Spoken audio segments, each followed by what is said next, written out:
Hey everyone, how's it going? This is Kill 10 Rats. Welcome back to Bloodlines, where we are dancing the night away in the Asylum Club after having been presented with a new task by Jeanette, who wants us to go to a gallery and slash up some paintings, and the gallery is rather close by. But I'd first like to see if we can, you know, get some more blood going. One thing I want to just quickly check up on, because of the way I want to build the character. This game does something a little weird, in a sense that it doesn't use a subterfuge for the persuasion feat, which is a feat I'd rather, you know, think Ben is decent at. It uses scholarship and charisma. That's a bit odd, to me at least. But, you know, never mind.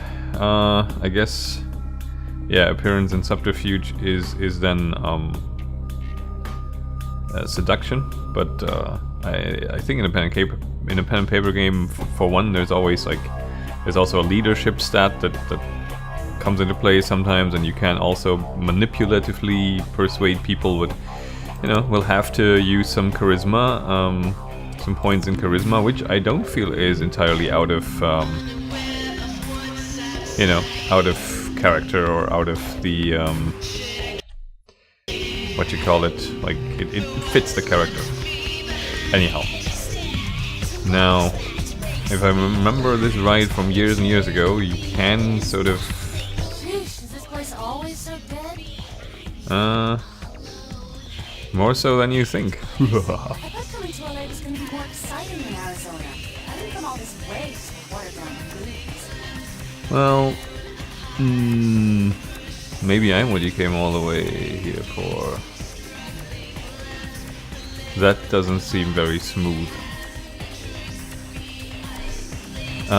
Let's not do that, because that whole in front of the sentence sort of infers that this is not gonna work. How about you?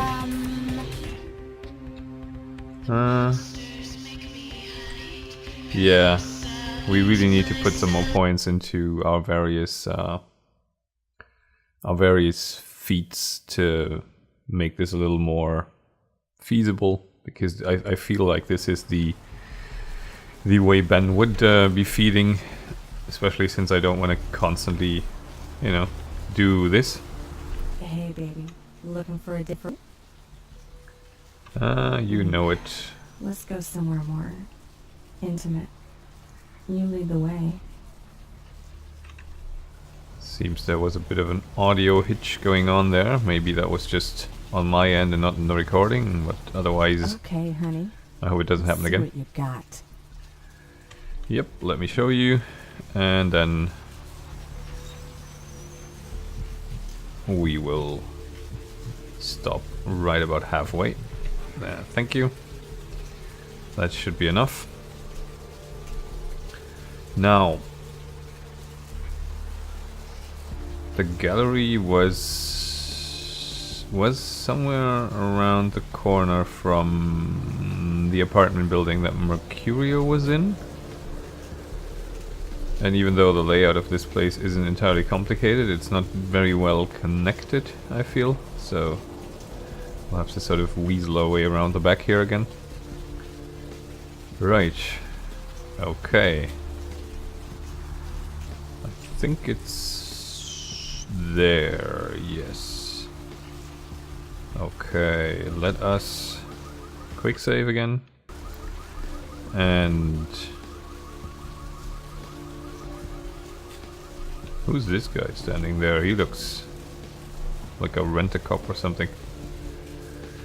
You're still not... what the hell? Hey, hold on a minute there. I'm afraid you're committing a 351. That's trespassing on private property. I'm gonna have to ask that you vacate the premises immediately, or I'm afraid I'll be forced to radio this in. Yeah. Paul Blart, Mall Cop on the case. We seem to have a persuasion option here unfortunately. So didn't you get the call? Huh? What call are you talking about there, Chief? One of the artists pissed off the director, so I'm to pull their art from the show. And who might you be then, Chief? I'm the guy that's going to plant your face in a wall if you don't let me in. Okay, there seems to be a word too many. What's it to you? Just let me in, damn. I'm the museum director's assistant. Think you can let me in? Yeah? That pay well? Taking one look at you, I'd say no. No shame in that. Us working class folks gotta look out for our own. You get a promotion out of it. How about buying an old chunk of bear claw and a cup of joe? That's a deal. Look, I'll let you in, but I'll be filing a 62A on this when I get back to the security station after my shift. Just so you're aware. I'd expect it. You do that. Good night. Okay. There he is. Okay. So I guess that's the distinction between the rent-a-cop and the actual cop. They are going for bear claws while they are going for donuts. That's segregation. What are you gonna do when I come for you? Oh god, I really want to kill you after you did that. Right, it seems we got in. Now, what I remember from this is... yeah, that you have to do them in a certain order. And we have a number of paintings featuring Cain. So here we have Cain is cursed by God. He slays Abel. Okay, that's the first one. Then he's cursed by God. Then he meets Lilith and he spurns Lilith. That's actually quite a suitable moment, I feel, to just, you know, take a minute or two to go into the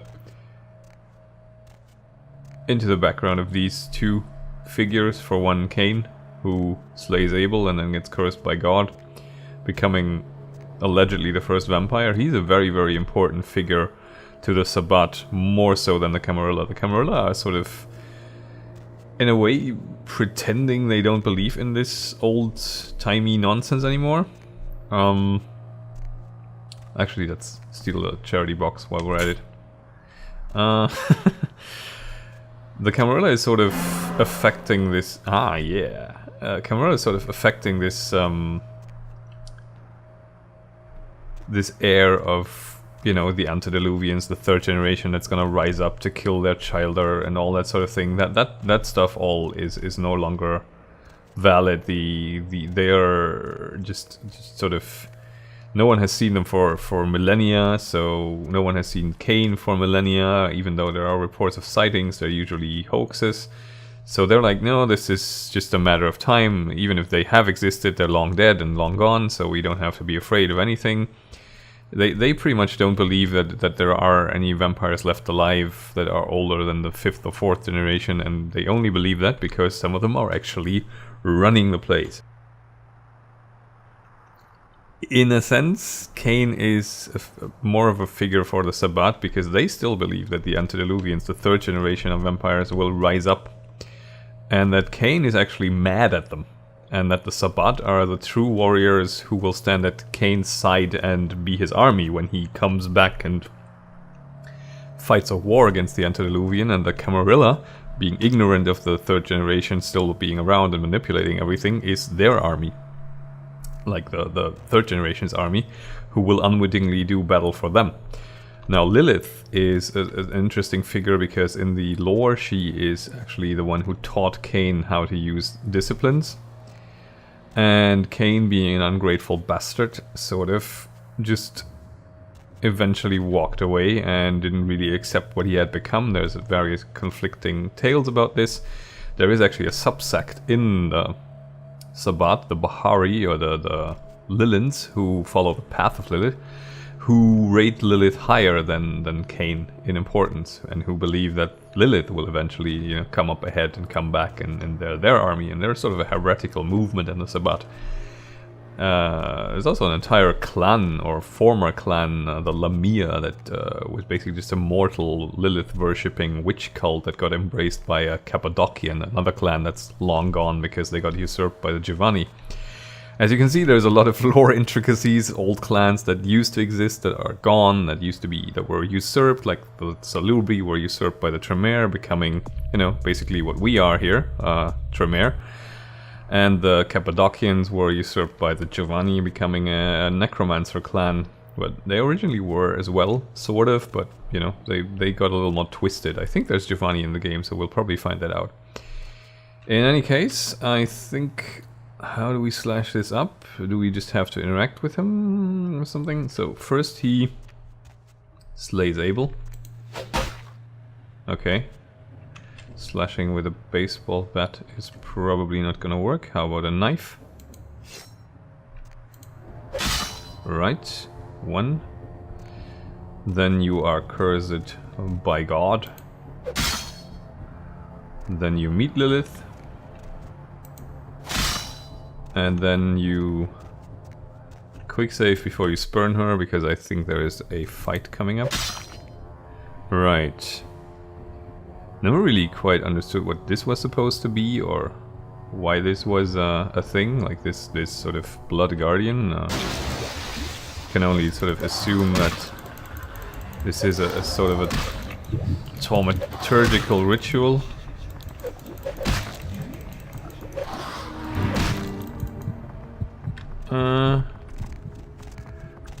Let's... Is he immune to this? I think he's immune to this. Oh, I think we're frenzying. I did not watch the blood meter there. Boy, he hits hard. I might actually have to go out and kill somebody tonight. Hello? The combat really is not the game's strength, to my mind. Okay, we got him down. Now we have no blood. And we should, by rights, already be flying into a hunger frenzy, which so far we aren't, but... You know, I'm gonna sort of have to almost simulate this by going sort of half beastie mode and... You know, slinking around the dark corners, waiting for someone to pounce on. I guess we can sort of... Yeah.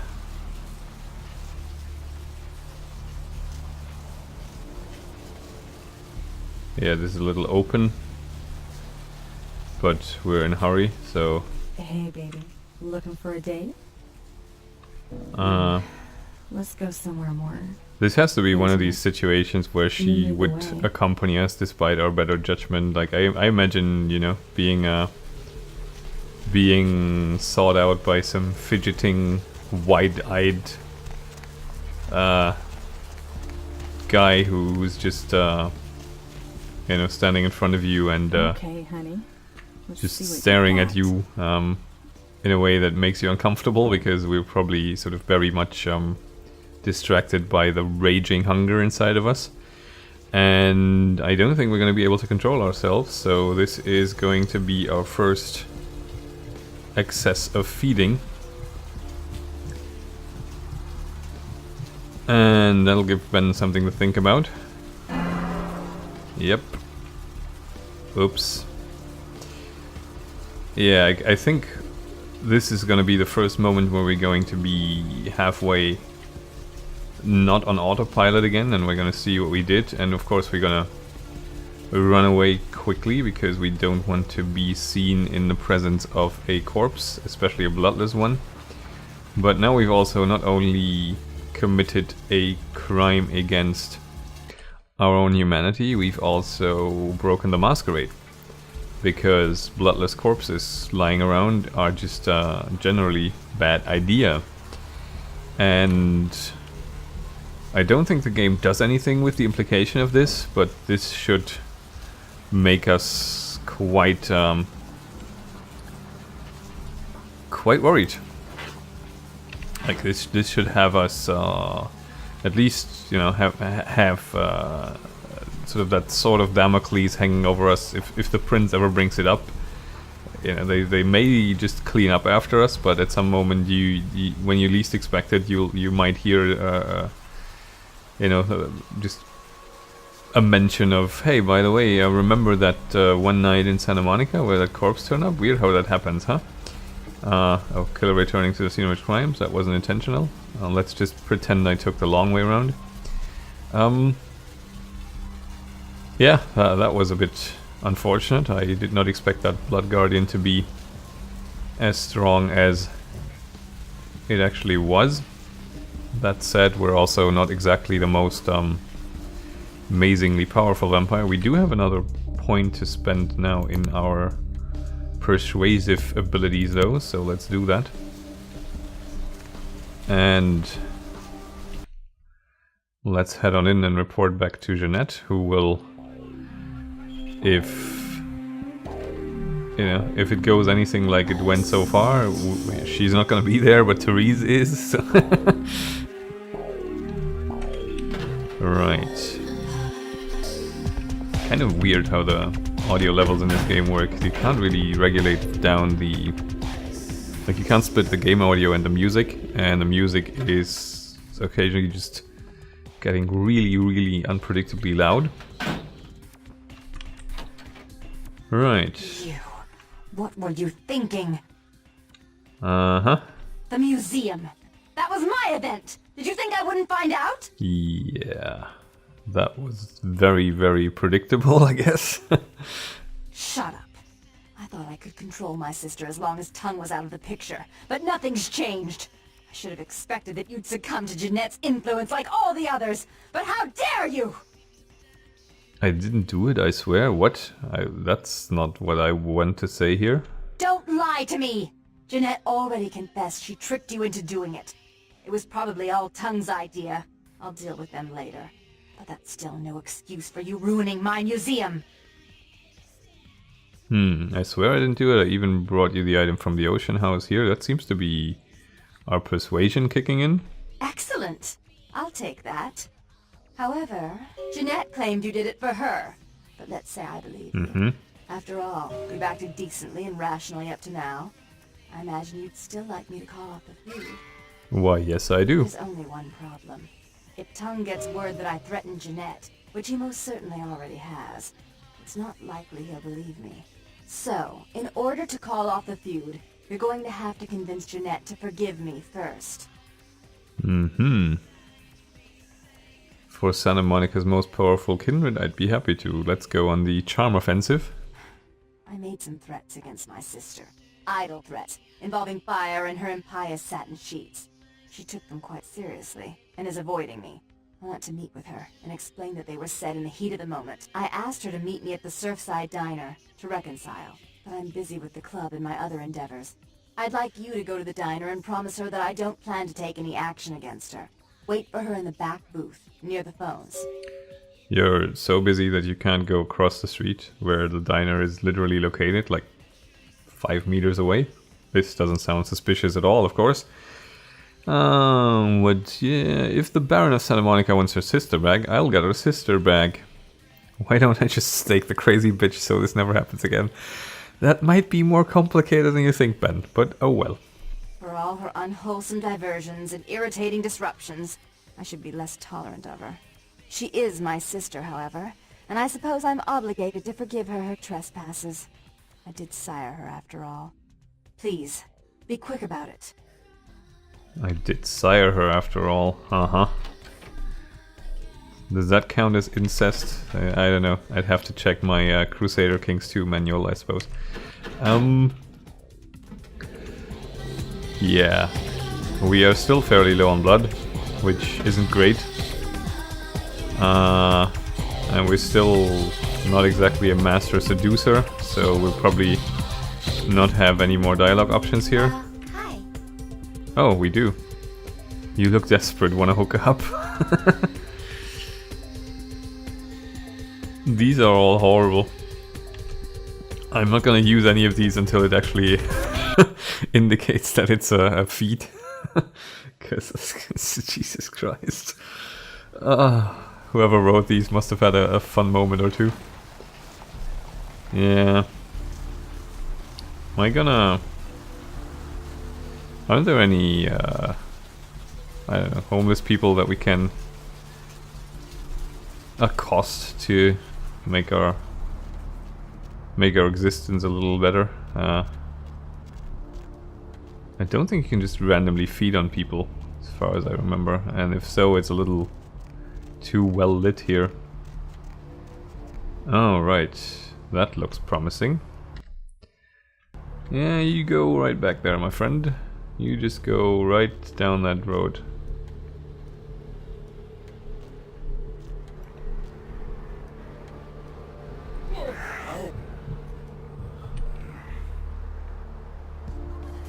Oh crap.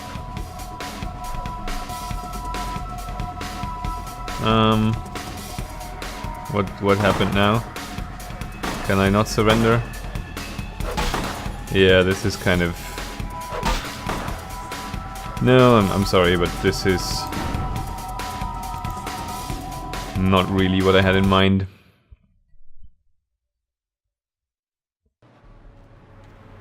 I mean, Masquerade violation, yes. Criminal violation, really? I mean, do you just... I hesitate to say it because you probably do, but do you get just shot up on the streets if you assault someone? Even if you're unarmed and whatnot? No, well, like I said, yeah, I wouldn't expect to, but it's the US, so hey, you never know. And it's the tattoo parlor, so while we're here, we might as well just see what that's about. Since we had the missing bounty hunter still, maybe this is a way to gain some more XP before we go into that diner, since that just reeks of a trap.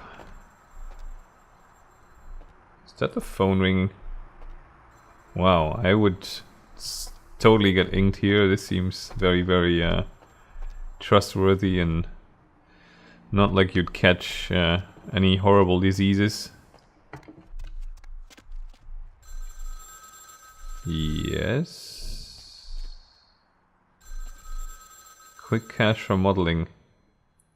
Call Gimbals prosthetics.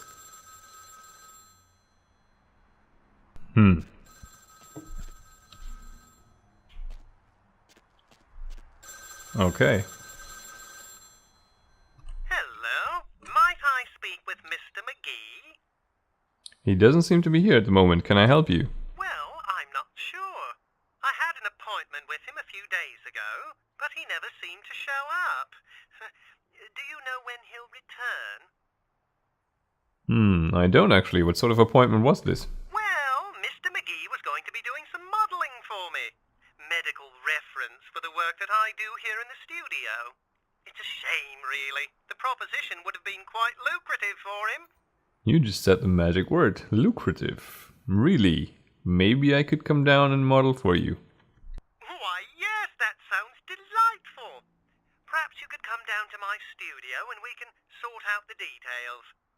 Sounds good. Where are you? I'm at the end of Main Street, small basement studio. Ah. The sign says Gimbals Prosthetics. Just ring the buzzer and I'll let you in. Sounds good. I'll be there in a while. Yeah. You sound awfully like Tony Robinson somehow.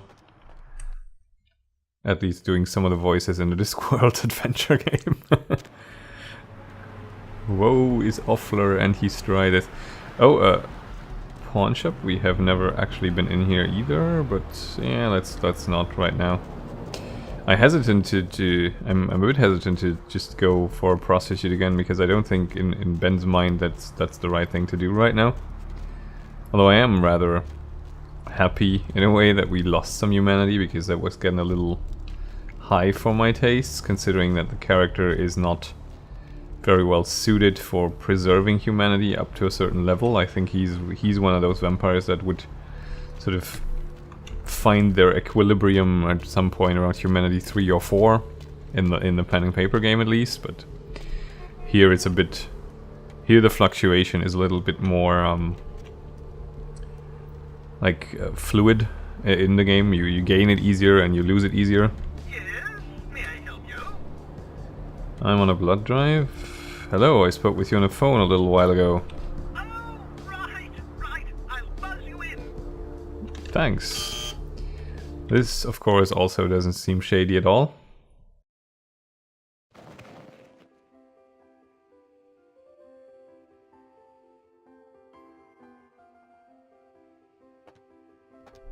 I hope that music isn't gonna get me a strike, because I don't think that's original music for the game. Hello! Welcome to Gimble's Prosthetics and Medical Supplies. You're here for the modeling job? Good. You seem to have rather well-developed limbs, if you don't mind me saying so. Yes, and they are staying right where they are. Who are you? Oh, yes, forgive me. My name is Gimble. Stanley Gimble. But, oh dear, let us dispense with formalities. You can call me Stan. You're scaring me a little, Stan. Nice to meet you. I'm ready to get started if you are. Tell me a little bit about yourself, Stan. Me? Oh, I'm just trying to make things a little easier for those who find themselves disadvantaged. Giving a helping hand, you might say. A leg up. Bloody clever, that one. Oh god. You seem disadvantaged yourself. You're really funny. Can we get started? Yeah, you're really funny. Can we get started? Aha! An eager participant. Very good. Just give me a few moments to get my equipment. I'm frozen in place. Come on in and we'll get started. Stan, I don't think you're up to any good.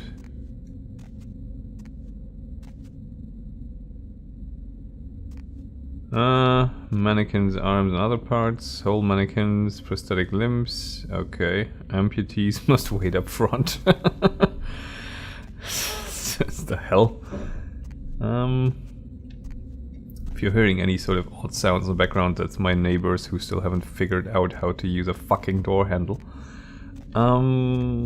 Right. Stan, you're, oh! I don't know why you have that, Stan man, but I'm happy you do, because I need that stuff. Right. So...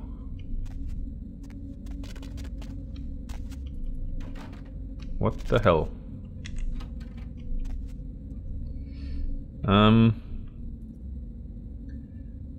Not suspicious in the slightest. Wow. Very... I guess that's your hobby room?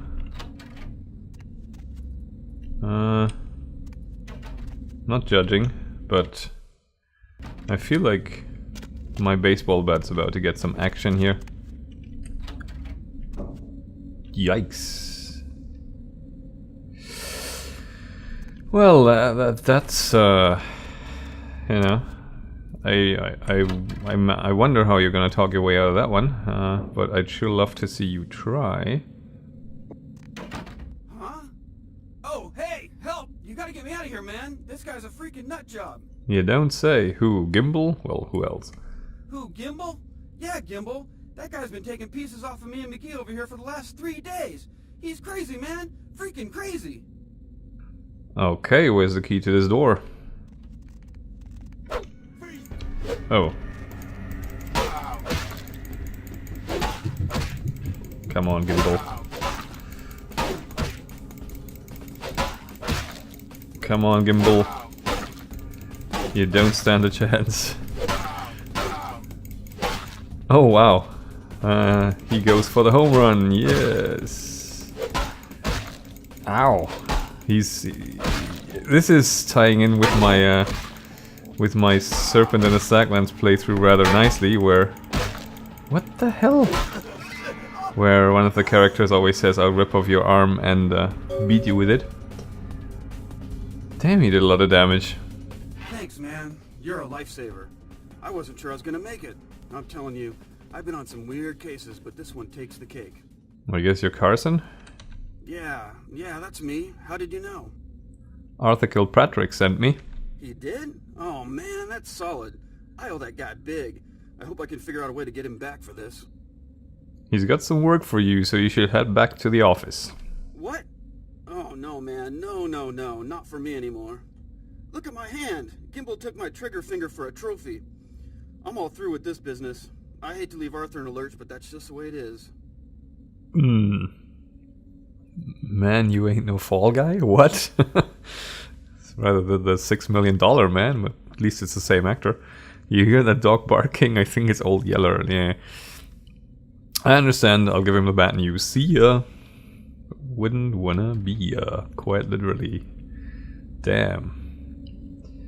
And what did you drop? You dropped a severed arm, because, you know, we'll take it, because why not? I'm sort of almost surprised we didn't lose humanity for that. Oh shit. That is unpleasant. Wow. I guess you've been here a while longer, McGee? Jesus. That's a cheery little scenario they set up here, isn't it? Let's have a more thorough rummage around the other rooms. Maybe there is still something to be gleaned from them. I couldn't say what though. Bingo. Will she? Damn, this is pretty disconcerting all in all. Nicely designed. In a sort of morbid horror movie type fashion, but definitely nicely designed. I love how it's got drains in every room, just, you know, preparation is everything, I suppose. Jesus. To quote Mr. Clay Morrow, what kind of nasty ass shit did your mama do to you? Yeah, I don't know. I don't think Mr. McGee is in any shape to have any more use for help, so we might actually be out of here. And what's all this then?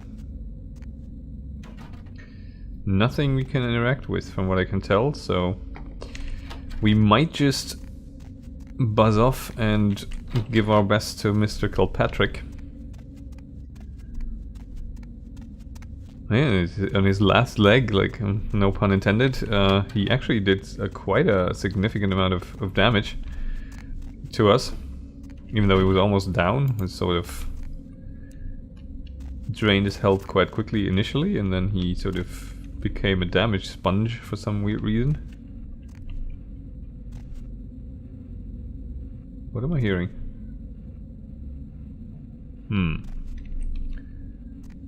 Is there no way into this? Doesn't seem to be. Nope. Oh well.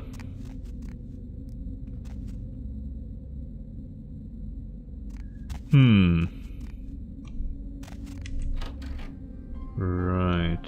We're out of here. Yeah, that was a diverting, cheery little side quest, wasn't it? Just the kind of thing to top off the evening after you just killed someone. Definitely puts things into perspective. Why? Oh, that's Mercurio. Oh, he came from here. I didn't realize. I thought he came from the other side. Okay. Never mind me, officer. Kilpatrick was... Okay, the corpse is gone. Thank you. I guess the Prince's Ghoul Squad, who's probably watching us from the shadows, cleaned up after us because they expect this sort of blunder. At least that's how I would imagine things to be going. I don't think the... Like, it wouldn't make sense for Prince to just let a fledgling loose, like a walking risk to the Masquerade, and then just go like, you're on your own. Like, I would fully expect us to be watched, whatever we do, just so we can be further into debt with the Prince eventually. Because that's just how they work. And if they don't last long. Howdy, you shapely, scrumptious piece of man cake. Hey there, what can I do you for? I found Carson. Unfortunately, he's not coming back. What? Ain't coming back? What do you mean he ain't coming back? His trigger finger cut off by a psychopath. Man, that's a tough one. Bounty hunter ain't no good without his trigger finger. Well, hell, that really leaves me in hot water, boy. Gonna cost old Arthur real good. What's the problem? I got this guy with a sheet a mile long, put in on 3 warrants. His girlfriend put up for the bond, and now he missed the court date. I can't get in touch with either of them. Want a job? Let me guess, this guy wouldn't be named Rolf. What would I have to do? Well, it won't be much of a job since you ain't licensed and all, but until I can get me another bounty hunter, I need you to find out if this guy skipped town or what. So you just want me to find out if he's here or not? Yeah, no body attachment or nothing. Just find out if he's here or where he went. I'll pay you. Deal? I suppose I could do that. Great, all right. The guy's name is Mike Durbin. Goes Okay. by the name Muddy. His girlfriend put up for his bond. She lives over there above Tripp's pawn shop. Her name is Marion Murrieta, but I haven't been able to get in touch with her. She's one of our neighbors, isn't she? At least it's not Joaquin Murrieta. What's this guy's record like? Well, he was brought up on manslaughter charges years back, but he got acquitted. Since then, he's been in and out for this and that, small-time stuff mostly. What did he do this time? Most recently, he was brought in as part of a big case on stolen auto parts. It's this big chop shop thing that's going on in Santa Monica. Been in the paper. Okay, so above the pawn shop, right? That's right. Marianne Murrieta. In them crappy places above the pawn shop. Find out where the hell Muddy is, where is he going, whatever. But be careful. You're not licensed, and if anything bad goes down, I don't know you. You hear me? How about you pay me for the Carson job? Oh, yeah. Sorry about that. Here you are. Oh, yeah. All right. Come back when you got some info. Thanks in advance. I'll let you know as soon as I find something. We got some more experience and we have another 4. This is 8 now, I take it. Yeah, this is 8 now and this is 3. Do we want to put some more into seduction though? Or even appearance? How you raise appearance is kind of beyond me by normal means actually. It doesn't really make a whole lot of sense, but get a better haircut? I don't know. Well, let's work on our glibness and then switch over to subterfuge, because I feel like that's probably the best course of action. Right, so we've run on for as long as I usually want to keep this episode, so I thank you very much for watching. I'll see you on the next one, and bye for now.